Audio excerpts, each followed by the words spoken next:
চলে যাব আমরা, কেউ আমরা থাকতে পারবো? We have to go back to our Lord.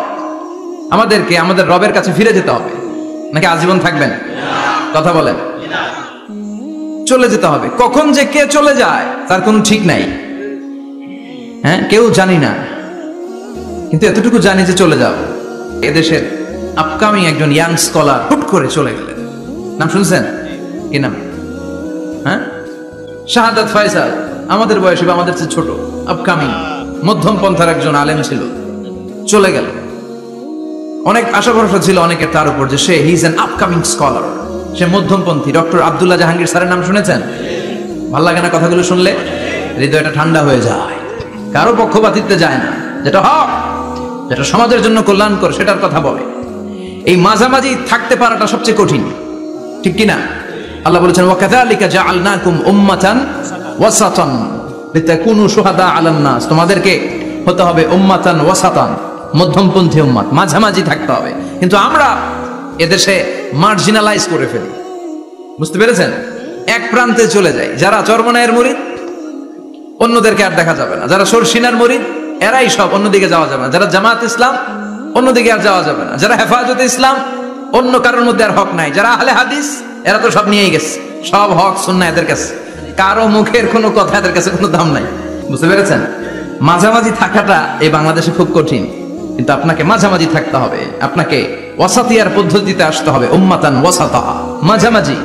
মাঝামাঝি ডানেও না বায়েও না, সিরাতুল মুস্তাকিমে ডান বাম নাই, এটা সোজা। এই রাস্তা একবার যদি উঠে যান এই রাস্তা শেষ হয়ে যাবে জান্নাতুল ফেরদাউসের ভিতরে। চিল্লায় বলেন ঠিক কিনা? এজন্য আমরা যেন মিডল পাথ ধরি, আমরা যেন কট্টর না হই, আমরা যেন মাঝামাঝি হই। আপনি তাবলিগ করতে পারেন, করেন, খুব ভালো। তাবলিগের ভাইদের একটা ভালো গুণ হচ্ছে নিজের খেয়ে নিজের পরে ইসলামের দাওয়াত দেয়, ঠিক কিনা? নিজের টাকা ভেঙে দাওয়াত দিচ্ছে, তো তাদের কারণে অনেকে কালিমা শিখছে, অনেকে নামাজ শিখছে, তাদেরও কন্ট্রিবিউশন আছে না নাই? তো যারা তাবলিগ করেন, আপনি মনে করবেন না যে সব হক সব সত্য, শুধু আপনি হকের ডিলার, এটা মনে করবেন না। সব সত্য হক এটা আপনার বাবার দাদার সম্পত্তি, এটা মনে করবেন না। সব দলের মধ্যে হক থাকতে পারে, বরং সব দলের ভালো ভালো জিনিসগুলো নিয়ে নিজেকে সাজানো দরকার। কথা বলেন। জামাত ইসলামের মতো, হেফাজতে ইসলামের মতো আন্দোলনের স্পিরিট থাকতে হবে, চিল্লা এখন ঠিক কিনা? আমার সুন্নি ভাইদের মতো নবীর প্রেম অন্তরে থাকতে হবে, চিল্লা এখন ঠিক কিনা? তাবলিগের ভাইদের মতো হৃদয় ইখলাস থাকতে হবে। এই সবগুলোর সমন্বয় হচ্ছে ইসলাম, সবগুলোর সমন্বয় ইসলাম।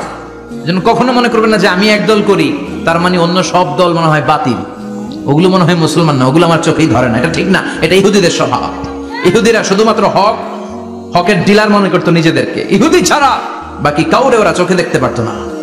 এজন্য আমরা কি কট্টরপন্থী হব না মধ্যমপন্থী? চিল্লায় বলেন কট্টরপন্থী না মধ্যমপন্থী? আল্লাহ আমারে যতদিন বাঁচিয়ে রাখা আমি মধ্যম পন্থার কথা বলেই যাব, up to my death. It's my mission, it's my vision. এটাই আমার লক্ষ্য, যে মধ্যম পন্থার ইসলামকে প্রমোট করা, যেটা বিশ্বনবীর ইসলাম, যেটা মদিনার ইসলাম, যেটার মধ্যে বাড়াবাড়ি নাই, ছাড়াছাড়ি নাই, ঠিক কি না? আল্লাহ তুমি আমাদেরকে বুঝার তৌফিক দান করো। সূরার নাম হচ্ছে সূরাতুত তাকাসুর। চিল্লায় বলেন কি নাম? এই সূরার সেন্ট্রাল সাবজেক্ট ম্যাটার হচ্ছে we have to go back to our Lord. আমাদেরকে ফিরে যেতে হবে আমাদের রবের কাছে। আমরা কেউ আজীবন থাকতে আসি নাই। থাকতে পারবো আজীবন? দাদা চলে গেল, বাবা চলে গেল, মা চলে গেল, মামা চলে গেল, খালু চলে গেল, এরপর আমাদের টনক নড়ে না, তাই না? পাগল পড়া হয়ে আছে এই পৃথিবীর জন্য। মরতে যে হবে এটা ভাববার সময়টুকু আমাদের নেই। আমরা ব্যস্ত আমাদের ক্যারিয়ার নিয়ে, আমাদের লাইফ নিয়ে, আমাদের সমাজ নিয়ে, আমাদের ফ্যামিলি নিয়ে, আমাদের সন্তান আর সম্পদ নিয়ে আমরা super busy. We are leading a very super busy life. We don't have even a single time to think about death. মৃত্যু নিয়ে ভাবার একটা মুহূর্ত আমাদের নাই। কিন্তু পৃথিবীর সবচাইতে সুনিশ্চিত বিষয় হচ্ছে মৃত্যু, ঠিক কিনা? The most certain thing in our life is death. আমাদের জীবনের সবচাইতে সুনিশ্চিত বিষয় হচ্ছে মরণ। মরবই আমরা। And the most uncertain thing in our life is the time of death. আর আমাদের জীবনের সবচেয়ে অনিশ্চিত বিষয় হচ্ছে মৃত্যুর সময়। আমরা জানি না মরবো, যে এটা জানি, জানেন না? কিন্তু কখন মরবো এটা জানি। এই সূরাটা আপনারে এই জিনিসটা জানান দিতে এসেছে যে দুনিয়ার সম্পদ, লোভ, লালসা এগুলো নিয়ে পড়ে থেকো না। এই যে আমাদের ফ্যামিলি, আমাদের বাচ্চা কাচ্চা, আমাদের এত টাকা পয়সার হিসেব, মাস শেষে বাড়ি ভাড়া, গ্যাসের বিল, এটা সেটা, আপনি কি মনে করছেন যে আপনি চলে গেলে এগুলো থেমে থাকবে? কিছুই থেমে থাকবে না, সব চলবে আগের মতো। থাকবেন না আপনি। এজন্য শাহাদাত ফয়সাল ওনার ফেসবুকে সর্বশেষে লিখে গিয়েছিল, আমি হীন দুনিয়া, মানে এমন দুনিয়া যেটাতে আমি নাই, সব চলে, সকাল গড়িয়ে বিকেল হয়, শীত শেষে গ্রীষ্ম আসে, দিন শেষে রাত নামে, সব চলে, নাই শুধু আমি। চিল্লায় বলেন ঠিক কিনা? তো এজন্য এগুলি একটু ভাবেন। অনেক ব্যস্ত আমরা, এই দুনিয়ার পুরো জীবনটা এটা হচ্ছে লালসাময় একটা জীবন, লোভ, মরিচিকা, মায়াজাল। এই মায়াজালে আমরা আটকে আছি, ফলে মৃত্যুর কথা আমরা ভুলে গিয়েছি। পাগলের মতো ছুটছি, আরো টাকা লাগবে, আরো খ্যাতি লাগবে, আরো যশ লাগবে, আরো দাপট লাগবে আমার। এত টাকা দিয়ে কি হবে? এত সম্পদ দিয়ে কি হবে? এত ব্যস্ততা দিয়ে কি হবে তোমার? স্টপ, থামুন, অনেক হয়েছে, আম্মা থামুন। Take a rest, take a breath and think about death. Think that you have to go back to your Lord. একটু বসেন না, একটু ভাবেন যে আমাকে চলে যেতে হবে, চলে যেতে হবে। এই কোলাহল, এই ব্যস্ততা, এগুলো থাকবে, থাকবো না আমি। সাইয়েদনা ওমর ফারুক বলেছেন, মুতু ক্বাবলা আন তামুতু, মরার আগে একবার মরো। হাসিবু ক্বাবলা আন তুহাসাবু আলাইকুম, তোমার হিসাব নেওয়ার আগে তুমি একবার নিজের হিসাবটা করো না। কাগজ বের করে একটু লিখো না, কি কি ভালো কাজ করছিলা, যেগুলো দিয়ে নাজাতের ওসিলা হতে পারে, 1 2 3, আর কি কি আকাম কুকাম করছো দেখো না, লিখে দেখো তোমার অবস্থাটা কি। মরার আগে একবার মরো। মরার আগে খাটের মধ্যে শুয়ে শটান করে চোখ বন্ধ করে একবার মরার ভান করে দেখেন কেমন লাগে। চোখটা বন্ধ করেন আর ভাবেন আপনি নাই, কি কি হতে পারে ভাবেন। আপনার ছেলে মেয়েরা কান্না জুড়ে দিবে, আপনার প্রাণের স্ত্রী বিলাপ শুরু করে দিবে, বন্ধু বান্ধবের চিৎকার আর মাতম, স্থানীয় এলাকার মসজিদে ঘোষণা, অমুক এলাকার নিবাসী অমুক ভাই, অমুকের ছেলে অমুক দুনিয়ায় নাই। সব আত্মীয়রা চলে আসবে, ফেসবুকে স্ট্যাটাস দেয়া হবে, সবাই সবাইকে জানাবে বিকাল 4টায় অমুক হাই স্কুল ময়দানে আপনার জানাজা। ছুটে আসবে, সবাই ছুটে আসবে আপনাকে শেষ বিদায় দিতে, গুড বাই জানানোর জন্য, আল ওয়াদা, বিদায় জানাতে আসবে সবাই। 4 তাকবীর দিয়ে আপনার জানাজা হবে, অশ্রুসিক্ত জানাজায় আপনার বিদায় হবে। কাঠের খাটিয়ার মধ্যে করে কাঁধে তুলে আপনার কবরে নেওয়া হবে, আগে থেকে খুঁড়ে রাখা কবরটার মধ্যে আপনারে বিছিয়ে দেয়া হবে, বাঁশের কচি দিয়ে তার উপরে মাটির চাপা দিয়ে সব চলে যাবে। ভাবেন না একবার চোখ বন্ধ করে, this is the circle of life, this is the nature of life. এটা সবার হবে, আমার হবে, আপনার হবে। এত মায়া, এত ভালোবাসা কই যাবে? কেউ থাকবে না, সবাই আপনার অন্ধকার কবরে রেখে দিয়ে চলে আসবে। উপরে বাঁশের কঞ্চি, তার উপরে মাটির চাপা, অন্ধকার আর অন্ধকার। এই অন্ধকার যেন শেষ হতে চায় না, শুধুই অন্ধকার, ঠিক কিনা? এজন্য আমাদের চলে যেতে হবে। দাদা গেল, চাচা গেল, মামা গেল, আমাদেরকেও যেতে হবে, জোরে কোন ঠিক কিনা? একদিন মাটির ভেতরে হবে ঘরে মন আমার, কেন বাঁধো দালান ঘর, প্রাণ পাখি উড়ে যাবে পিঞ্জর ছেড়ে, ধরা ধামে সবই রবে তুমি যাবে চলে, বন্ধু বান্ধব যত, মাতা পিতা দ্বারা সুত, সবই হবে তোমার পরে, মন আমার কেন বাঁধো দালান ঘর, একদিন মাটির ভেতরে হবে ঘরে মন আমার, কেন বাঁধো দালান ঘর, ঠিক না? সব করে থাকবে, চলে যেতে হবে আমাদেরকে। এজন্য আখিরাতের কথা যেন আমাদের স্মরণ হয়। বিশ্বনবী বলতেন, নাহাইতুকুমান জিয়ারাতিল কবুর, আমি তোমাদেরকে কবর জিয়ারত করতে আগে নিষেধ করতাম, কিন্তু এখন নিষেধাজ্ঞা প্রত্যাহার করে নিলাম। এখন সব সময় তোমরা কবরের সামনে যাবা আর জিয়ারত করবা। কবরস্থানে জানতো বড়ুয়া কৃষ্ণপুরের এই গ্রামের কবরস্থান আছে কোন দিকে? পূর্ব দিকে আছে, গোখরার জলের ওদিকে। যান আপনারা, একটু যাবেন, একটু গেলে আখিরাতের কথাটা স্মরণ হবে। ওখানে ছোট শিশুরা শুয়ে আছে, কিশোর যুবকরা আছে, আপনার মতো তাগড়া যুবক মুরব্বীরা আছে। এরা এই এলাকায় থাকতো, এরা আকাশ থেকে নেমে আসে না, এই এলাকার সন্তান, আজ নাই। একটা সার্টেন পিরিয়ড শেষে আপনিও থাকবেন না। This is the nature of life, this is the circle of life. ছোট্ট শিশু হয়ে এসেছিলেন, শৈশব, কৈশোর, যৌবন, প্রৌঢ়ত্ব। আগে ছিলেন সিঙ্গেল, বিয়ে করে হয়ে গেলেন ডবল। এরপরে আল্লাহ আপনাকে একটা মেয়ে দিল, এরপরে মেয়েকে বিয়ে দিয়ে শ্বশুর হলেন, এরপরে ওই মেয়ের ঘরে সন্তান হতে নানা হলেন। আর কতদিন? অনেক দিন হলো তো, অনেক লম্বা সময় পেয়েছেন আপনি। Think about that. এবার যাওয়ার কথা ভাবেন, আখিরাতের সামানের কথা ভাবেন, ফিরে যেতে হবে। কি শক্তিশালী যুবক, বার্ধক্য চলে আসলে লাঠি ছাড়া চলতে পারে না। কুছ কুচকুচে কালো দাড়ি সাদা হয়ে যায়, দাড়ির শুভ্রতা, বয়সের ভার, রং ধরা যৌবন জং ধরে শেষ, ঠিক কি না? This is the circle of life. যুবক ভাইরা, এটাই জীবন, চলে যেতে হবে, কেউ থাকতে পারবে না, ঠিক কিনা? এটা রিমাইন্ডার আল্লাহ এই সূরার ভেতরে দিয়েছেন যে তোমাদেরকে ফিরে যেতে হবে, এই লোভ লালসা ছেড়ে দাও।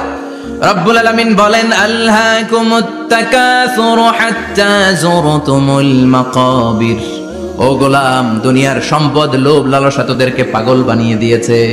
এই লোভ পাগলামি কোনোদিন তোদের থামবে না যতদিন না তোরা কবরে ঢুকবি, ঠিক কিনা? কার কথা? আল্লাহ বললেন, দুনিয়ার সম্পদ আর লোভ আর মোহে তোমরা গাফেল হয়ে গিয়েছো।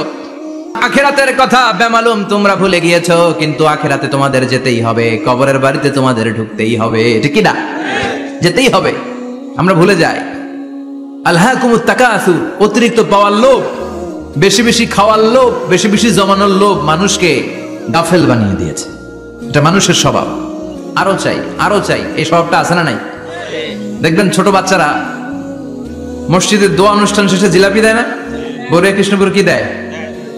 আগে বাতাসা দিত না, এখন কি দেয়? জিলাপি দেয়, মিষ্টি দেয়। তো মসজিদের 2-3 গেট থেকে যদি দেয়, ছোট বাচ্চারা দেখবেন এদিক দিয়ে কয়েকটা নিয়ে আবার ওই গেটে লাইন ধরে। ওর হাত হলো ছোট হাত, ওর হাত ভর্তি জিলাপি, আর নেওয়ার জায়গা নেই, এরপর আরেক জায়গায় লাইন ধরছে, আরো লাগবে, আরো লাগবে, এই আরো আরো আরো চাই, এই স্বভাবটাই মানুষকে কুড়ে কুড়ে শেষ করে দিয়েছে। এত লাগবে কেন তোমার? চাহিদার কোনো শেষ নাই, unlimited demand of human being. যার আছে বেশি তার চাই বেশি, যার সাইকেল আছে তার হুন্ডা চাই, হুন্ডা আছে তো প্রাইভেট কার চাই, প্রাইভেট কার আছে তো প্লেন চাই, প্লেন আছে তো হেলিকপ্টার চাই, হেলিকপ্টার আছে তো ওইটা চাই, ওইটা আছে তো সেটা চাই, ঠিক কি না? এলাকার মেম্বার যে হয়েছে চেয়ারম্যান হতে চায়, আছে না নাই? চেয়ারম্যান সাহেব এমপি হতে চায়, আছে না নাই? এমপি সাহেব মন্ত্রী হতে চায়, আছে না নাই? মন্ত্রী সাহেব প্রধানমন্ত্রী হতে চায়, আছে না নাই? কিন্তু এই দেশে সুযোগ নাই, কথা কন। 2-3 জনের বাইরে কেউ প্রধানমন্ত্রী হইতে পারবি না, ঠিক কি না? আমার এই জীবনে তো আমি 2-3 জনই দেখলাম। বেগম খালেদা জিয়া, মাননীয় প্রধানমন্ত্রী শেখ হাসিনার ছোট্টবেলা দেখেছি এরশাদকে, আমরা তখন ছোট। তো মানুষের চাহিদার কোনো শেষ নাই, যার আছে বেশি তার চাই বেশি। এজন্য বিষ্ণু বলেছেন, উনজুরু ইলা মান হুয়া আসফালা মিন, তোমার চেয়ে যে খারাপ আছে ওর দিকে তাকাও। ওয়ালা তানজুর মান হুয়া আ'লা মিন, তোমার চেয়ে যে ভালো আছে ওর দিকে তাকায়ও না, তোমার চেয়ে যে খারাপ অবস্থানে আছে ওর দিকে তাকাও। অনেকে নিজের অবস্থান নিয়ে সুখী না, এরকম আছে না নাই? আল্লাহ আমার এটা দিল না রে, ওইটা দিল না রে, পাইলাম না রে, কিচ্ছু হয় না, কি করবো জীবন, হতাশ। আসলে আছে কিন্তু অনেক, কিন্তু শুকরিয়া নাই, টাকা, ঠিক কি না? নিজের অবস্থান নিয়ে সুখী না, কিন্তু অনেক লোক আছে তারা আপনার অবস্থানে পৌঁছতে চায়। তাদের দিকে তাকিয়ে দেখেন, আপনি যে অবস্থানে আছেন এই অবস্থানে পৌঁছাটা অনেকের কাছে স্বপ্ন। তারা প্রতিনিয়ত সংগ্রাম আর স্ট্রাগল করে যাচ্ছে আপনার অবস্থানে পৌঁছতে, আর আপনি এটা নিয়ে সন্তুষ্ট না। শেখ সাদির নাম শুনেছেন? বালাগাল উলা কাশাফাত দুজা, এই কবিতাটা রচয়িতা, ইরানের বিখ্যাত এক কবি। উনি একবার আর্থিক সমস্যার মধ্যে দিয়ে সময় কাটাচ্ছেন, টাকা নাই, পয়সা নাই, পায়ে দেওয়ার মতো জুতা নাই। উনি খুব দুঃখ পেলেন, হায় রে, আমি ইরানের এত বড় কবি, আমার পায়ে দেওয়ার মতো জুতা নাই। দুঃখ ভরা মন নিয়ে রাস্তায় হাঁটতে বেরোলেন। হাঁটতে হাঁটতে হঠাৎ দেখলেন একটা লোক শুয়ে শুয়ে কাঁদছে, ওই লোকটার 2টা পাই নাই, পাই নাই। উনি সেজদায় পড়ে গেলেন, আল্লাহর কাছে ক্ষমা চাইলেন, আল্লাহ অনেক দিয়েছো, শুকর আলহামদুলিল্লাহ। এজন্য যেই পরিস্থিতিতেই থাকি না কেন আমরা কি পড়বো? জোরে বলেন, কি পড়বো? এজন্য আল কানাতু মিনাল ইসলাম, অল্পে তুষ্ট থাকার নাম হলো ইসলাম। সম্পদ লাগবে কিন্তু সম্পদের পাহাড় লাগবে না, ঠিক কি না? অল্প খান, অল্প পড়েন, অল্প জামান, অল্পের ভেতরে বরকত ঢুকাইয়া দিছে কে? দেখবেন যাদের সম্পদ অল্প তারা সুখী বেশি। জরিপে এটা দেখা গিয়েছে, অনেক সার্ভেতে এটা এসেছে, যারা সম্পদশালী এরা দুঃখী বেশি, এদের দুঃখ বেশি, টেনশন বেশি। খুব স্বাভাবিক, টাকা যার বেশি রোগ তার বেশি, টাকা যার বেশি টেনশন তার বেশি, টাকা যার বেশি ঘরে শান্তি তার কম, আছে না নাই? ঘরের ভেতরে অশান্তি, ছেলে কথা শোনে না, ছেলে টানে গাঞ্জা, মেয়ে ঘরে পরকিয়া, আছে না নাই? স্ত্রী কথা শোনে না, ভালোবাসা নাই, ঘরটা জাহান্নামের টুকরা। রোগ বালাই, এক একটা হসপিটাল বিল পরিশোধ করতে মাসে 5 লাখ 10 লাখ, আছে না নাই? কিছু খেতে পারে না, ডাক্তার একেবারে ডায়েট মেনু বেঁধে দিয়েছে, ডায়েট, ভেরি ডায়েট মেনু, এটা এটা এটা এটা কিছুই খাবেন না, শুধু গরু খাবেন না, খাসি খাবেন না, চিংড়ি খাবেন না, খালি ঘাস খাবেন, ইচ্ছে মতো ঘাস খাবেন, মানে ঘাস জাতীয় যত আইটেম আছে সব খাবেন। শাক খাবেন, সবজি খাবেন, সালাদ খাবেন, গরু, চিংড়ি, মুরগি, গোশত, ইলিশ কিছু খেতে পারে না। তাহলে রোগ বেশি, খাওয়ার মজা নাই, ঘরে সাংসারিক শান্তি নাই, খালি ব্যারাম আর ব্যারাম, ঠিক কিনা? কিন্তু সম্পদের পাহাড় ঘটেছে। আর অল্প যারা খায়, অল্প পড়ে, রিক্সাওয়ালা, কুলিওয়ালা, অল্প বেতনের চাকরি, কিন্তু হক হালালি মেনে চলে, দেখবেন শান্তি আছে অনেক। হ্যাঁ, বাসা ভাড়া দেয়, ফ্যামিলি চালায়, বাচ্চাদের স্কুল বিল, এরপরও মাস শেষে 1-2 হাজার টাকা হাতে থেকে যায়। আর ওর প্রতি মাসে 10 কোটি টাকা ইনকাম, তারপরও ব্যাংকের ঋণ আছে না নাই? সুখ কারে বলে? কিভাবে আপনি সুখকে ডিফাইন করবেন? সুখ তো টাকায় কিনা যায় না। শান্তি টাকা দিয়ে হয় না, শান্তি দেওয়ার মালিক কে? শান্তি আছে অল্প খেয়ে শুকর করার মধ্যে, শান্তি আছে আলহামদুলিল্লাহর মধ্যে। চিল্লায় বলেন ঠিক কিনা? এজন্য অল্প খাবো, অল্প পড়বো, অল্প জামাবো, অল্পের ভেতরে বরকত দিয়েছে কে? দেখেন ধনী ভাইরা খেতে পারে না, কিন্তু রিক্সাওয়ালার কি সমস্যা হয়? রিক্সাওয়ালারা সব খেতে পারে। কুলিওয়ালা, দিনমজুর, এরা একেবারে স্লিম সুঠাম দেহি, মেদহীন পেট, পেটে কোনো মেদ নাই, ভুড়ি নাই। আর কোটিপতিদের মেদ আছে না নাই? এত বড় বড় পেট, ঠিক কিনা? আমাদেরও পেট আছে, তবে হালাল পেট, এটা হারাম টাকা দিয়ে এই ভুড়ি বানাই নাই আমরা। ছেলে বলেন ঠিক কিনা? রিক্সাওয়ালা, কুলিওয়ালা নিজেও নামাজ পড়ে, বউ নামাজ পড়ে, বাচ্চাটাও নামাজ পড়ে, রিক্সা চালায় আর জিকির করে লা ইলাহা ইল্লাল্লাহ, লা ইলাহা ইল্লাল্লাহ মুহাম্মাদুর রাসূলুল্লাহ সাল্লাল্লাহু। সুখ আর শান্তি, তাদের ঘরে সুখ। ধনী কোটিপতি, ভিআইপি, সিআইপিস, এদের রাতে ঘুম নাই। 1 ঘন্টা ঘুমানোর জন্য 4টা ট্যাবলেট খাওয়া লাগে, এরকম আছে না নাই? কিন্তু ঘুমের জন্য যে ট্যাবলেট খাওয়া লাগে রিক্সাওয়ালা এটা জানেই না।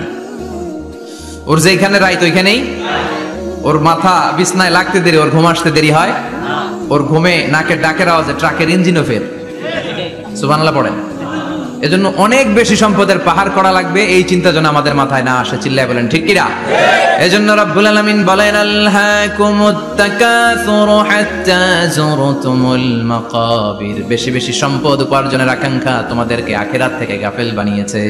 এই গাফলতি কশিনকালেও তোমাদের কমবে না যতক্ষণ না তোমরা কবরে ঢুকবা। হাত্তা যুরতুমুল মাকাবির, মাকবারাতুনের প্লুরাল মাকাবির, যতক্ষণ না কবরে না ঢুকবা, কবরস্থান তোমার আবাসস্থল না হবে, ততক্ষণ পর্যন্ত এই চাই চাই মানসিকতা কমবে। মানুষের স্বভাব হলো আরো চাই, আরো চাই, আরো চাই করে ফকিরেরা। কারা? আল্লাহ বললেন তোরা সব ফকিরনি। তোরা কি? ইয়া আইয়ুহান নাসু আনতুমুল ফুকারাউ ইলাল্লাহ ওয়াল্লাহু হুয়াল গানিয়ুল হামিদ। সুবহানাল্লাহ পড়েন। আল্লাহ ডেকে বললেন গোলাম আনতুমুল ফুকারা ইলাল্লাহ, তোমরা সবাই ফকির, ধনী হলো একজন, তিনি কে? আল্লাহ শুধু ধনী। আর মানুষের স্বভাব হচ্ছে আরো চাই, আরো চাই। ওর 2 তলা বিল্ডিং, আমার 3 তলা লাগবে। ওর 2টা গাড়ি আছে, আমার 3টা লাগবে, আছে না নাই? বিশ্বনবী বললেন কিয়ামতের আগ দিয়ে মানুষের মধ্যে আকাঙ্ক্ষায় প্রতিযোগিতা বেড়ে যাবে, প্রতিযোগিতামূলক টেন্ডেন্সি। কার চেয়ে কে বড় হতে পারে, কার চেয়ে কে বেশি টাকার পাহাড় বানাতে পারে, আছে না নাই? বিশ্বনবী বললেন ওয়া আনতারাল হুফাতাল উরাতাল আলাতা রিয়া আশাইয়া তাতাওয়ালুনা ফিল বুনিয়ান। কিয়ামতের আগে এমন কিছু লোক যাদের গায়ে দেওয়ার মতো জামা ছিল না, পায়ে দেওয়ার মতো জুতা ছিল না, পেটে দেওয়ার মতো খাবার ছিল না, সমাজের কেউ তাদেরকে চিনত না। হঠাৎ করে এই লোকগুলো ধনী হয়ে যাবে। And they will start to construct, they will compete to construct high rises building in the cities. শহরে গ্রামে এরা বড় বড় বিল্ডিং বানানো শুরু করবে। এই উঁচা উঁচা বিল্ডিং আমাদের সমাজে আছে না নাই? কৃষ্ণপুরে 2 তলা 3 তলা বিল্ডিং আছে নি? আছে। আজ থেকে 20 বছর আগে ছিল? আমি তো 20 বছর আগে যখন আসছি কিছুই ছিল না, খালি পানি আর পানি। আর এখন 2 তলা 3 তলার অভাব নেই। এই যে বিল্ডিং বানানোর প্রতিযোগিতা, কুমিল্লা শহরে আজ থেকে 20-25 বছর আগে 5 তলা 6 তলা একটা বিল্ডিং ছিল না, এখন 10 তলা 20 তলা, আছে না নাই? ঢাকায় আজ থেকে 20 বছর আগে 10 তলা বিল্ডিং খুঁজে পাইতেন আপনি? নাই। গোটা বিশ্বব্যাপী এখন টাওয়ার বানানোর প্রতিযোগিতা। বিশ্বনবী বললেন এদের কোনো টাকা ছিল না। পৃথিবীর সবচেয়ে বড় টাওয়ার এখন আরব দেশে, এদের কোনো টাকা ছিল না। আরব দেশের সৌদি আরব, কাতার, কুয়েত, বাহরাইন এখন স্বর্ণ আর তেলের খনি পেয়ে আল্লাহরে ভুলে যায়। এদের খাওয়ার মতো কিছু ছিল না। এদেরকে আমার দাদারে শুনতাম বলতো কামলিওয়ালা বলতো। কি বলতো? এদেশে আসতো জায়নামাজ, তসবিহ ছড়া, খেজুর টেজুর বিক্রি করার জন্য। এরা জেলে পাড়ার লোক ছিল। আরব সাগরের তীরবর্তী এলাকার মানুষ, সাগরের মাছ মেরে এরা জীবন ধারণ করতো। আল্লাহ এদেরকে তেলের খনি দিলেন, গ্যাসের খনি দিলেন। এখন তারা বড় বড় টাওয়ার বানায়, আছে না নাই? বুর্জ আল খলিফা, কি উঁচা বিল্ডিং। 828 মিটার উঁচু। জেদ্দায় আছে 1000 মিটার উঁচু কিংডম টাওয়ার। তাইওয়ানে আছে তাইপেডাং টাওয়ার 101 তলা। মালয়েশিয়া আছে পেট্রোনাস টুইন টাওয়ার 88 তলা। চায়নাতে আছে সাংহাই টাওয়ার, একটার পর একটা টাওয়ার। প্রতি বছর অ্যানাউন্স করতেছে যে ওদেরটা আছে আমাদেরটা বড় বানাবো। কাতার কয় ওরা বানাইলে আমরা পারবো না কেন, আমরা বানাবো আরো বড়। আছে না নাই? শাগালাত কুমুত তাকাসুর, যে আরো লাগবে, আরো বড় হতে হবে, টেন্ডেন্সি মানুষকে আখিরাত থেকে একেবারে গাফেল বানিয়ে দিয়েছে। চিল্লায় বলেন ঠিক কি না? টাকার পাহাড় বানাতে চায়, দরকার থাকলেও চায়, না দরকার থাকলেও চায়। বর্তমান পৃথিবীর সবচেয়ে ধনী লোকটার নাম জানেন কি নাম? হ্যাঁ, বিল গেটস। ওর যে কত টাকা ও নিজেও জানে না। ওর পকেট থেকে যদি $100 একটা বান্ডিল পড়ে যায়, এটা তুলতে ওর যত সময় লাগে, ও না তুলে যদি হেঁটে যে আইডিয়া নিয়ে হাঁটতেছিল ওইটা নিয়ে হাঁটে, ওদিকে আরো বেশি ইনকাম হয়ে যাবে। এত টাকা তার, এটা তোলার সময় তো তার নাই। ওয়ারেন বাফেট নাম শুনছেন? হাজার হাজার কোটি ডলারের মালিক। প্রিন্স ওয়ালিদ বিন তালার, সৌদি ধনকুবের নাম শুনেছেন?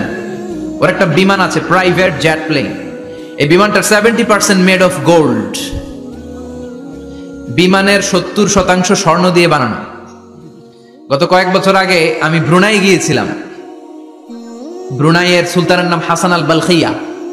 উনি একটা প্যালেস আরবিতে বলে কাসার, মানে হচ্ছে রাজপ্রাসাদ। পৃথিবীর সবচাইতে বড় রাজপ্রাসাদ ব্রুনাইতে বান্দার সিরি বেগাওয়ানে অবস্থিত। আমি গিয়েছি ওখানে। প্রায় 1800 থেকে 2000 কক্ষ আছে ওই প্যালেসে, রাজপ্রাসাদে। ওই রাজপ্রাসাদের টয়লেটের কমোড গুলো মেড অফ গোল্ড, স্বর্ণ দিয়ে বানানো। নাউজুবিল্লাহ পড়বেন না? এই হাসান আল বালখিয়া নিজে বিমান চালায়। ওর সংগ্রহে 500টা রোলস রয়েস লাক্সারিয়াস কার আছে। 500 রোলস রয়েস। গুগল ইউটিউব যারা করেন সার্চ দিয়ে দেখবেন ওর কি পরিমাণে গাড়ি। রোলস রয়েস গাড়ি হচ্ছে one of the luxurious car in the world. Car ব্র্যান্ডের মধ্যে যত দামি কার ব্র্যান্ড আছে এর মধ্যে রোলস রয়েস একটা, যেগুলোর দাম কমসে কম এদেশের টাকায় 8 কোটি থেকে 10 কোটি টাকা। আচ্ছা বলেন, এই গাড়িগুলো যারা হাই প্রোফাইলের ভিআইপিস, তারা ফ্যামিলির সবাইকে যদি একটা করে গাড়ি দেয়, একজনের কয়টা গাড়ি দরকার? 5টা, 10টা, 20টা। বললাম যে 20টা গাড়ি লাগবে ওনার। 500 গাড়ি দিয়ে উনি কি করবে? তার সংগ্রহে 500টা রোলস রয়েস। স্বর্ণেরও গাড়ি আছে, তার স্বর্ণের পালঙ্ক আছে, আমি দেখে এসেছি। পোরশে, ফারারে, লাম্বরগিনি, এই টাইপের যে ব্র্যান্ডগুলো আছে, অভাব নাই। তার মানে আছে, যার বেশি চায় তত বেশি। চিৎকার করে বলেন ঠিক কিনা? এজন্য আল্লাহ বললেন আলহাকুমুত তাকাসুরু হাত্তা যুরতুমুল মাকাবির। দুনিয়ার লোভ তোমাদেরকে আখিরাত থেকে গাফেল বানিয়ে দিয়েছে। দুনিয়ার লোভ লালসার মধ্যে পড়ে আখিরাতকে বেমালুম তোমরা ভুলে গিয়েছো। এই গাফলতি কোনোদিন কমবে না যতদিন না তোমরা কবরে ঢুকো। ঠিক কি না? সম্পদ উপার্জনে ইসলাম বাধা দেয় না, কিন্তু সম্পদ হৃদয়ে স্থান দেয়া যাবে না। সম্পদ উপার্জন করতে হবে, খরচ করে ফেলতে হবে। বেশি সম্পদশালী হতে হলে আল্লাহ সন্তুষ্টির জন্য যাকাত দিতে হবে। কে দিতে হবে? দে যাকাত, দে যাকাত, তোরা দে রে যাকাত, তোর দিল খুলবে পরে, আগে খোলো খাত। দে যাকাত, দে যাকাত, তোরা দে রে যাকাত। ঠিক না? দিল পরে খুলবে, আগে হাত খোলেন। হাত খুললে দেখবেন দিলটারে খুলে দিয়েছে কে? সাইয়েদনা মুসা আলাইহিস সালামের জামানায় ওনার চাচাতো ভাই ছিল মিশরের সবচাইতে বড় ধনী, যাকাত দেয় নাই। তার কি করুণ পরিণতি হয়েছে কোরআনে আছে না নেই? এত সম্পদ ছিল, তার সম্পদগুলো সে সিন্ধুকে আটকে রাখতো। আর এই সিন্ধুকের চাবিগুলো আলগানোর জন্য, কাঁধে নেওয়ার জন্য 10 জন লোক লাগতো। সিন্ধুক কাঁধে নেওয়ার জন্য, সিন্ধুকের চাবির গোছা কাঁধে নেওয়ার জন্য কয়জন? তাহলে কি পরিমাণ সম্পদ ছিল? সাইয়েদনা মুসা বললেন, সম্পদের মালিক তুই হস নাই, আল্লাহ বানাইছে। কারণ বলে ইন্নামা উতিতুহু আলা ইলমিন ইনদি, আল্লাহ আমারে সম্পদ দেয় নাই, আমি আমার মেধা খাটিয়ে সম্পদ বানিয়েছি। যাকাত আমি দেব না। মুসা বললেন তাহলে আযাবে পড়বি, কারণ কয় পারলে আযাব আন, পারলে আযাব আনো। আল্লাহ বললেন ফাখাসাফনা বিহি ওয়া বিদারহিল আরদ, ও মুসা নিরাপদ দূরত্বে চলে যাও, এখনই ভয়ঙ্কর ভূমিকম্প হবে, আযাব দেব। কারণ সহ কারণের সব সম্পদ আমি জমিনের ভেতরে ঢুকায়া দেব। আমি নিজে কারণের বাড়ি দেখে এসেছি। মিশরের রাজধানী কায়রো থেকে প্রায় 150 কিলো দূর একটা জেলা আছে, ফায়ুম জেলা। ওইখানে কারুনকে আল্লাহ তার সব সম্পত্তি সহ মাটিতে দাবিয়ে দিয়েছেন। দাবাতে দাবাতে হাঁটু পর্যন্ত যখন কারুন জমিনে দেবে যায়, ভাবছে উঠে যাবে। কোমর পর্যন্ত যখন মাটির মধ্যে দেবে যায়, ভাবছে উঠতে পারবে। গলা পর্যন্ত যখন দেবে যায়, হাত তুলা কয় আমি ঈমান আনলাম। ও মুসা, সব সম্পদ তোর, আর তোর আল্লাহর লইয়া যা, খালি আমারে বাঁচা, আমারে। সব গাদ্দারদের একই পরিণতি। ফেরাউনরেও যখন আল্লাহ লোহিত সাগরে পানি খাওয়াতে খাওয়াতে পেটটা এত বড়, হাত তুলা কয় আনা মিনাল মুসলিমিন, আমি মুসলমান, আমি ভালো মানুষ। আল্লাহর কোরআন সাক্ষী, সে বলেছে আনা মিনাল বনি ইসরাইলরা যে আল্লাহরে মানে আমিও তারে মানি, আমিও আল্লাহর দলের একনিষ্ঠ কর্মী। আর পানি খাইতে পারি না, আল্লাহ বাঁচাও, আল্লাহকে আরো খা। শেষ, ফেরাউন শেষ, নমরুদ শেষ, কারুন শেষ। পুরো সম্পদ সহ আল্লাহ কারুনকে জামিনের ভেতরে দাবিয়ে দিলেন। এজন্য সম্পদ যাদের বেশি জাকাত দেওয়ার দরকার আছে না নাই? দারিদ্রতা বিমোচনের জন্য জাকাত দিবেন। জাকাতের শাড়ি লুঙ্গি এইভাবে না, অনেকে কিন্তু দেয় জাকাতের শাড়ি, জাকাতের লুঙ্গি, জাকাতের গামছা, এরকম ডাকাইত আছে না নাই? বাংলাদেশে এমনও হয়েছে জাকাতের শাড়ি দিবে বলে সে পত্রিকায় নিউজ করেছে, আর ওই শাড়ি আনার জন্য শাড়ি দিবে 5,000, মানুষ এসেছে 5 লক্ষ। পদপৃষ্ঠ হয়ে 11 জন নারী এক জায়গায় মারা গিয়েছে। কিয়ামতের দিন আল্লাহ বিচারের কাঠগড়ায় এই বিজনেস ম্যাগনেটকে দাঁড়িয়ে সেদিন জিজ্ঞাসা করবে যে কেন তুই এদেরকে কষ্ট দিয়েছিলি? চিল্লা এখন ঠিক কিনা? এদের মৃত্যুর দায়ভার এই শিল্পপতি এড়াতে পারবে না। জাকাতের শাড়ি, জাকাতের লুঙ্গি বিতরণের জন্য আল্লাহ তোমার ধনী বানায় নাই। ধনীদের দায়িত্ব হলো গরিবের হাতে সম্পদ পৌঁছে দেয়া। ওফি আমওয়ালিহিম হাক্কুন লিসাইলি ওয়াল মাহরুম। গরিব আমার কাছ থেকে সম্পদ আর জাকাত নিয়ে সে আমার প্রতি করুণা করেছে, আমি জাকাত দেই বলে আমি কোনো দয়া দেখাই নাই। কথা বুঝতে পেরেছেন? আইডিয়াটা ক্লিয়ার করে নেন। জাকাত দেয়া আমার জন্য কি? কথা বলেন, ফরজ। আর যে জাকাত নেয় তার জন্য জাকাত খাওয়া কি ফরজ? আমি গরিব মানুষ, আমি জাকাত খাবো না, না খাইয়া থাকুম, রোজা রাখুন। কথা কোন? আমার যে জাকাত নেওয়া লাগবে আমার কোনো কথা নাই, কিন্তু আমি যে ধনী আমার দিতেই হবে, এটা ফরজ। তার মানে আমি দিয়ে আমি দয়া করি নাই, ও নিয়ে আমারে বাঁচাইয়া দয়া করে গেছে। চিৎকার করে বলো ঠিক কিনা? ইসলাম বলে রাস্তার এক পাশে 5 তলা আর এক পাশে গাছতলা, এটার নাম ইসলাম না। ওফি আমওয়ালিহিম হাক্কুন লিসাইলি ওয়াল মাহরুম। খেটে খাওয়া মানুষ, সুবিধা বঞ্চিত মানুষদের দ্বারে যে তুমি জাকাতের টাকা পৌঁছে দাও। জাকাতকে ফরজ করা হয়েছে দারিদ্রতা বিমোচনের জন্য। আপনি শাড়ি লুঙ্গি দিলে কি হবে? ওরে শাড়ি দিচ্ছেন দুপুরে, রাত্রেবেলা ও আরেক জায়গায় লাইন ধরে আছে, বিরিয়ানির প্যাকেট দিতেছে ওইখানে। কথা কোন? সারাটা বছর ও জাকাতের টাকা নেবে, ওর কিচ্ছু হবে না। বরং এমন কিছু তাকে করে দিতে হবে যেটা দিয়ে সে ফ্যামিলি লিড করতে পারে। একটা সিএনজি কিনে দেন, ওই ফ্যামিলিতে কোনো যুবক থাকলে সিএনজি চালায়া, অটো চালায় ফ্যামিলিটারে চালাবে। একটা টঙের দোকান করে দেন, চায়ের দোকান, চা বিক্রি করে ফ্যামিলিটারে চালাবে। অস্ট্রেলিয়ান একটা গাই কিনে দেন, গরুর দুধ বিক্রি করে তার ফ্যামিলি চলবে। কিংবা মাছের একটা খামার করে দেন, মুরগির খামার করে দেন, ঠিক কিনা? ওমরে ফারুক বলতেন এমন ভাবে জাকাত দাও যাতে করে যাকে জাকাত দিয়েছে জীবনে কোনোদিন সেজন্য আর কারো কাছে যে হাত পেতে জাকাতের জন্য দাঁড়িয়ে না থাকে। এই বিধানটা কার? এজন্য আল্লাহ বললেন আলহাকুমুত তাকাসুরু হাত্তা যুরতুমুল মাকাবির। দুনিয়ার লোভ লালসা তোমাদের কমবে না যতদিন না তোমরা কবরে ঢুকো। কার কথা? চিল্লায় বলেন কার? এজন্য দুনিয়ার প্রতি যে আমাদের লোভ, এটা কি বাড়াইতে হবে না কমাইতে হবে? এই দুনিয়ার জীবন এটা ক্ষণিকের। আমাল হায়াতুদ দুনিয়া ইল্লা মাতাউল গুরুর। এটা ভোগের সামগ্রী, আজ আছে কাল না, এটা হাতের ময়লা। দুনিয়ার এই জীবনের দৃষ্টান্ত হচ্ছে 4টা স্বর্ণের টুকরা আর 3টা লাশের মতো। স্বর্ণের টুকরা 4টা, চিৎকার করে বলেন তো কয়টা? লাশ 3টা, জোরে বলেন কয়টা? অনেক অনেক আগের যুগের 3 জন যুবক জীবিকার তাগিদে তারা বের হয়েছে কর্মসংস্থান করে খাবে।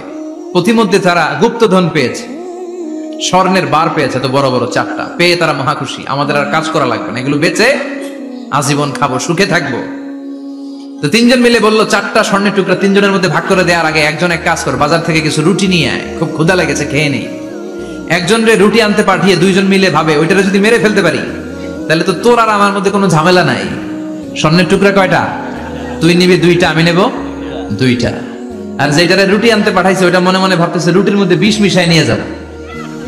কি মিশাবো? বিষ খাইয়া ওইটা শেষ, সবগুলো আমার। তো বিষ মিশাই নিয়ে আসছে, আর আগের পরিকল্পনা অনুযায়ী এই 2 জন মিলে তাকে নৃশংসভাবে হত্যা করেছে। হত্যার পরে কয় প্রচন্ড ক্ষুধা লাগছিল, আগে খাইয়া লই। 2 জন মিলে বাজার থেকে আনা বিষ মাখানো রুটি খেয়ে ওই 2টাও শেষ। স্বর্ণের জায়গায় স্বর্ণ পড়ে আছে, স্বর্ণগুলো নেয়ার মতো মানুষ আর নাই, ঠিক কিনা?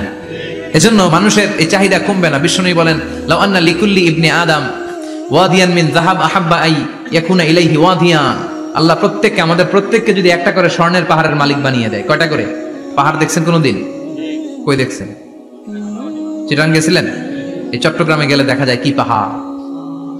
এই একটা পাহাড় স্বর্ণের, একটা স্বর্ণের পাহাড়ের মালিক যদি আমাদের এক একজনকে বানায় দেওয়া হয়, এরপর আমরা চাবো আরেকটা স্বর্ণের পাহাড়ের মালিক কেমন করে হওয়া যায়।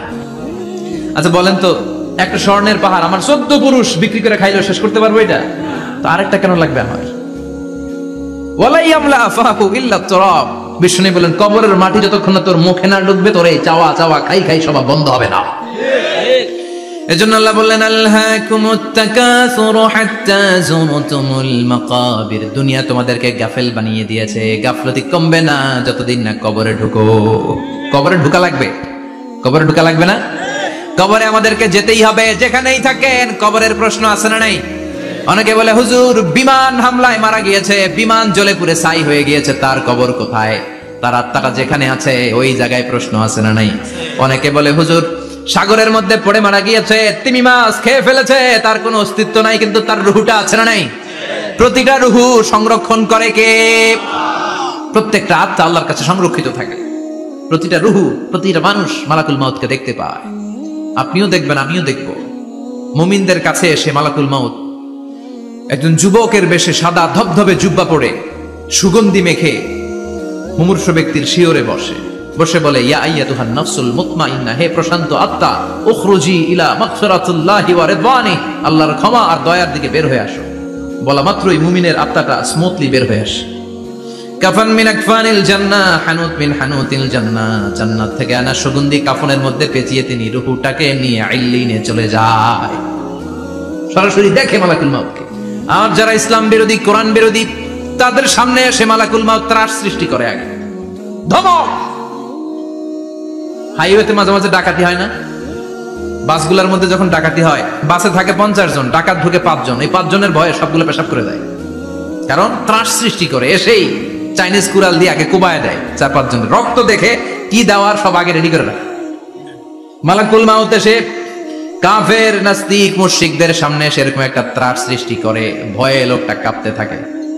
ওর কাছে ভদ্র ভাষায় কথা বলে না, সুন্দর জামা পরে আসে না, কালো কুচকুচে চেহারা, ভয়ঙ্কর একটা রূপ নিয়ে, আকৃতি নিয়ে ইসলাম বিরোধীদের মাথার সামনে আসে, দুর্গন্ধযুক্ত চেহারার দেহ নিয়ে ধমক দিয়ে বলে, ও পাপাত্তা, ইয়া আইয়াতুহান নাফসুল খাবিসা উখরুজি ইলা গাদাবিল্লাহ, হে পাপাত্তা, আল্লাহর রাগ, ক্রোধ আর গজবের দিকে বের হয়ে আয়।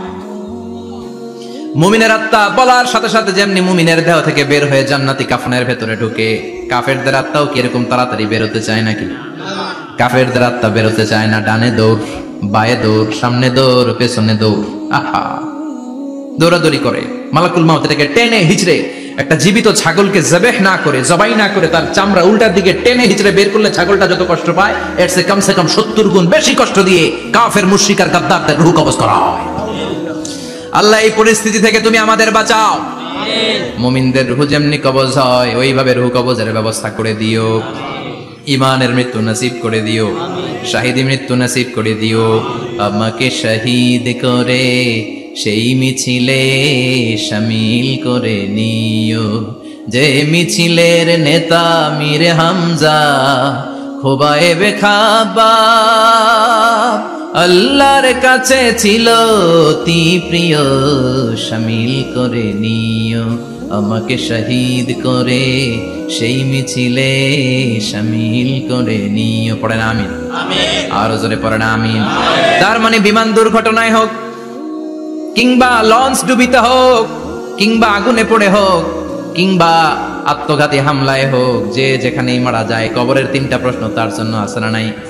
ইসলাম বিরোধীদের জন্য প্রশ্ন 3টা, আপনারা যারা মুমিন তাদের জন্য 4টা, আপনাদের জন্য একটা বেশি। আলহামদুলিল্লাহ। কোন কবরে এসে প্রথম প্রশ্ন করবে মুনকার নাকির যখন চলে আসবে, 40 কদম যখন আত্মীয় স্বজনরা লাশটাকে কবরের মধ্যে দিয়ে 40 কদম চলে যায়, তখনই ফেরেশতা চলে আসে। আহা, শেষ, সব শেষ। এসেই পরীক্ষা শুরু। মার রব্বুক, তোর রবের নাম কি? চিল্লায় বলেন আমাদের রবের নাম কি? আমরা বলবো রব্বি আল্লাহ, আল্লাহ আমারে রব। তোমার দুনিয়াতে আমি যেদিকে তাকাই, অথই নিয়ামতে ডুবে আছি সবাই। পাখপাখালির গানে শুনি তাসবিহ কল রব, তাসবিহ কল রব, আল্লাহ আমারে রব। প্রথম প্রশ্ন তোমার রব কে? আমরা বলবো আমাদের রব আল্লাহ। দ্বিতীয় প্রশ্ন ওমা দীনু, তোমার ধর্মের নাম কি? আমরা কি বলবো? তৃতীয় প্রশ্ন বিশ্বনবীর চেহারা দেখে বলা হবে আতারিফু হাদার রাজুল, এই লোকটারে চিনো নাকি? আমরা বলবো চিনি আমাদের প্রাণের নবী, ঠিক কি না? চাঁদের চেয়ে সুন্দর তুমি নবী আমার কমলিওয়ালা, দু জাহানের বাদশাহ তুমি প্যারা নবী সাল্লে আলা, চাঁদের চেয়ে সুন্দর তুমি নবী আমার কমলিওয়ালা, ঠিক কি না? তিনটা প্রশ্নের যথাযথ উত্তর যখন দিয়ে দিলেন, আপনার জন্য অতিরিক্ত আরেকটা প্রশ্ন করা হবে, ওয়ামা ইলমুক, তোমার নলেজ কি? তিনটা প্রশ্নের উত্তর যে তুমি করতে পারলা, কিভাবে পারলা, কেমনে জানলা? নকল করে বলছো নাকি জেনে বুঝে আসছো? নকল হয় না এখন, মনে হয় এগুলো একটু কমছে।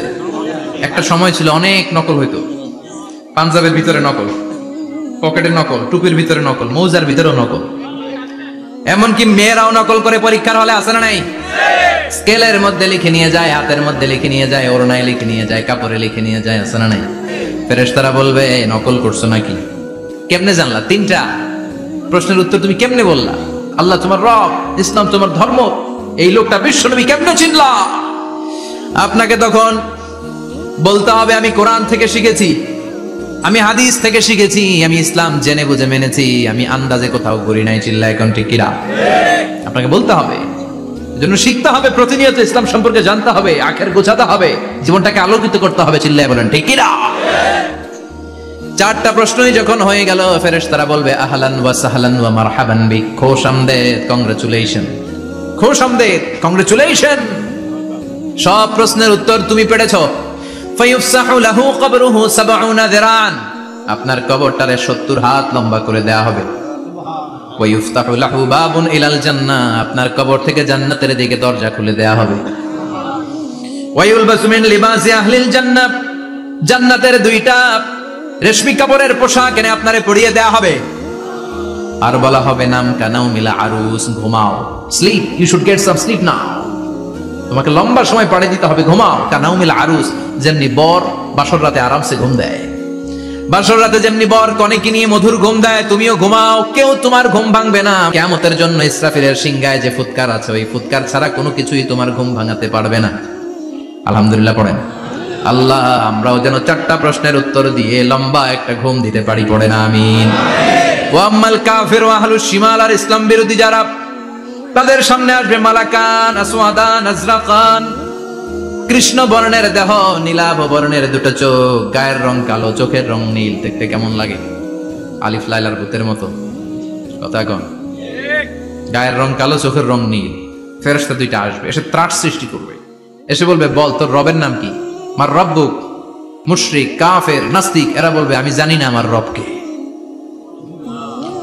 আমি জানি না, আমি তো আজীবন শুধু চিয়ার করেছি, মদ খেয়েছি, আমি ধর্ষণে সেঞ্চুরি করেছি দুনিয়ার বুকে, আমি টেন্ডারবাজি করেছি, চাঁদাবাজি করেছি, আমি মাস্তানি করেছি, আমার দাপটে এলাকার ইসলাম প্রিয়রা বাসায় ঘুমাতে পারে না।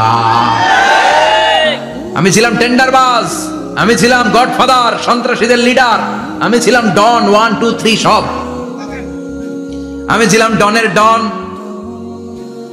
আমি ছিলাম মাস্তান, রংবাজ, রব টপ কি আমি তো জানি না। লাদ্রি লাদ্রি, আমারে জিজ্ঞেস করো না।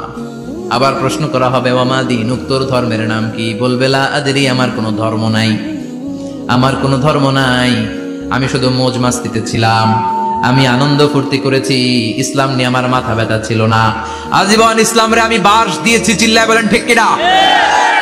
ইসলাম বিরোধীদের সাথে ছিল আমার চলাফেরা, আমার সব সাঙ্গপাঙ্গ ছিল গুন্ডা, বদমাশ, ইসলাম বিরোধী। রব কি, ইসলাম কি, এগুলো আমি জানি না, আমার এগুলো জিজ্ঞেস করো কেন? ধর্ম কি আমি জানি না, আমি কিচ্ছু মনে করতে পারছি না। 3 নম্বর প্রশ্ন করা হবে আতারিফু হাদার রাজুল, দেখো তো এই লোকটারে চিনো কিনা? কয় না, চিনি না, তবে মনে হয় এই লোকটারে দুনিয়ার বুকে আমি গালি দিতাম, এই লোকটার বিরোধিতা করতাম, ব্লগের মধ্যে এই লোকটার ব্যাপারে কুৎসা রটনা করতাম, এই লোকটার কার্টুন বানিয়ে আমি হিংসা ছড়িয়ে দিতাম, এই লোকটার ব্যাপারে আমি এলাকার মধ্যে অপপ্রচার চালাতাম। ফেরেশতারা বলবে তাই, এই ছিল তোর ডিউটি, দাঁড়া এখনই আমাদের খেলা শুরু, এখনই শুরু। ফায়ুতরাকু বিমাতারিকা মিন হাদিদ, লোহার একটা হাতুড়ি দিয়ে মাথা থেকে পা পর্যন্ত পিটানো হবে, পিটিয়ে ওর গোশতর হাড্ডিগুলোকে থেতলে ফেলা হবে। ওয়ায়ুকালু লিল আরদি ইলতাইমি, কবরের দুই পাশের মাটিরে বলা হবে এবার দুই দিক থেকে তোরা চাপ দে, চাপ দেয়া হবে, ধাক্কা ধাক্কি করেও সে সুবিধা করতে পারবে না। মাটি আস্তে আস্তে আস্তে আস্তে দেহের দুই দিকে লেগে এমন জোরে দুইটা চাপ দিবে, ফাতাখতালিফা আদলাউহু, তার ডান পাশের পাজরের হাড্ডি বাম দিকে ঢুকে যাবে, বাম দিকের হাড্ডি ডানে চলে যাবে। বিষ্ণুই বললেন, এই হাতুড়ি দিয়ে পিটানোর শাস্তি, কবরের চাপ দেওয়ার শাস্তি চলতেই থাকবে হাত্তাল কিয়ামা, কিয়ামত পর্যন্ত। আল্লাহ কবরের শাস্তি থেকে আমাদের বাঁচাও। আমরা এই আযাব পেতে চাই না, আমরা যেন ঠিকভাবে কবরের 4টা প্রশ্নের উত্তর করে দিয়ে লম্বা ঘুম দিতে পারি। আল্লাহ তুমি তৌফিক দাও। এজন্য আল্লাহ বললেন, গোলাম দুনিয়া নিয়ে পাগল হয়ে থেকো না, এই দুনিয়ার জীবন আসল জীবন নয়, আসল জীবন হলো কবরের জীবন। জোরে বলেন ঠিক কিনা? এই জন্য মাঝে মাঝে কবরে যাবেন, কবরস্থানে দাঁড়িয়ে চিন্তা করবেন, এই জায়গায় আমারও আসতে হবে। দিন যাবে, রাত আসবে, বৃষ্টি হবে, শীত আসবে, কেউ আমার দেখতে আসবে না, একা থাকতে হবে। একা, বড় একা, অন্ধকার, বড়ই অন্ধকার।